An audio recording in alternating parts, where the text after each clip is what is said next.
مرحبا بكم في أشهر موسم لفنون الفروسية المغربية التقليدية المسمى تبوريدة. لنشاهد جميعا.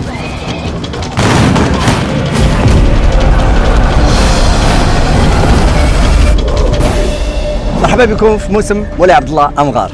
فأول شيء كنسميو الله سبحانه وتعالى، فكنقولوا بسم الله، بمعنى كنتوكلوا على الله سبحانه وتعالى وكنطلبوا السلامة من الله سبحانه وتعالى. كنتمشاو واحد شوية كنقولوا المكاحل. ما معنى المكاحل؟ وهو أننا خصنا نهزوا البندقية إلى السماء كيف كيدير الفارس في الزمن ديال الحروب، كيرفع السيف ديالو في الوجه العدو ديالو. من بعدها كنتمشاو عاوتاني واحد شويه كنقولوا شد عودك في الغاودي، بمعنى خاصك تحط البندقيه. كنزيدوا ثاني واحد شويه كنقولوا الخيل هي الانطلاقه ديال الفرس. ملي كنديروا هذيك الانطلاقه هذيك لابد هذيك الانطلاقه تكون موحده، فكنمشيو بواحد السرعه وكنقولوا مكاحل عاوتاني، يعني كنرفعوا البندقيات ديالنا وكنقولوا واحد الكلمه اللي كيستعدوا بها الفرسان اللي هي اجدرتوا الولاد، بمعنى خاصنا نكونوا على بال ملي كنقولوا اجدرتوا الولاد خاص الفارس يجيب الاصبع ديالو عند البندقيه باش يتسلط لنا الكلمه الاخيره اللي هي هوب او ها. كل واحد كيفاش كيقول هذيك الندهه الاخيره باش كنطلقوا البارود. اذا نبداو اولا بالتماك. اذا هذا التماك هذا هو عباره عن واحد الوسيله اللي كتحمي الراكب من الافات ديال التبوريده.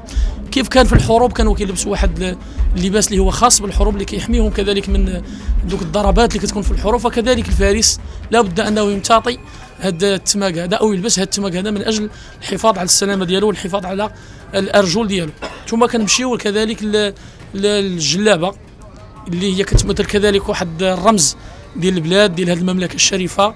الدليل اللي هو واحد العباره، كان واحد عباره كنديروا فيها مصحف او دعاء او شي اذكار اللي كتحمينا من الافات ديال التبوريده، من الانسان الا طاح او لا انفجرت شي بندقيه ولا هذا. فهذا كان عباره عن وسيله للحمايه للفارس. وكذلك عندنا الخنشر او السكين، فهذا كيبقى زينه ديال الفارس اللي به كيبان بواحد الصوره اللي هي جميله. والرزه، اذا في الزمن الحروب كانوا كيديروا هذاك الواقي او هذاك اللي كيديروا في الحروب باش كذلك يحميهم. فهنا التبوريده كدير الرزه. اخر معلومه غادي نقول لكم اليوم هو ان داك السلهم اللي كيكون لابس الباردي الا جاب ربي العمر هو اللي كيتكفن فيه. حنا قلنا اللي عندنا، الا نسينا شي حاجه ولا انتم عارفين معلومه واحده اخرى راكم عارفين القاعده، كتبوها في التعاليق.